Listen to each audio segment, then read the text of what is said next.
દૂધ, ઈંડા અને માંસ ખાવાથી તમારા શરીરમાં એન્ટીબાયોટિક્સ દવાની અસર થવાનું બંધ થઈ શકે છે. નમસ્કાર ગુજરાત. આજે ભાસ્કર એક્સપ્લેનરમાં જાણીએ આખો મામલો શું છે, સરકારે કેમ દવા ઉપર બેન લગાવ્યો, તે હોય છે શું અને કેવી રીતના દવાઓની અસર શરીર ઉપર ઓછી થવા લાગે છે અને આનાથી લોકોના મોત પણ થઈ શકે છે કે શું.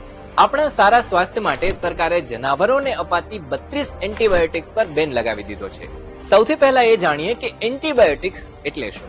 એન્ટીબાયોટિક દવા આપણે જાણીએ છીએ પ્રમાણે બધા શરીરમાં છે ને જે બેક્ટેરિયાઓ પ્રવેશ કરે છે, બેક્ટેરિયા એને આપણે મારવા માટે અને ગ્રોથ શરીરમાં અટકાવવા માટે યુઝ્યુઅલી વાપરીએ છીએ. પ્રતિબંધ મૂકવા પાછળ આ કારણ છે. એન્ટીબાયોટિકનો જે પ્રાણીઓમાં વધારે પડતો ઉપયોગ થવાના કારણે એમાંથી જે માણસોમાં ઇન્ફેક્શન ફેલાય એના કારણે એ દવાઓની અસર માણસોમાં થતી નથી. આ સમજવા માટે થોડું ભૂતકાળમાં જઈએ. 1990માં અમેરિકામાં માંસની માંગ વધતા પશુઓને ઝડપી મોટા કરવા એન્ટીબાયોટિક આપવાનો ટ્રેન્ડ શરૂ થયો. પશુઓના એન્ટીબાયોટિક્સની આડઅસરનું સાયકલ પણ સમજો.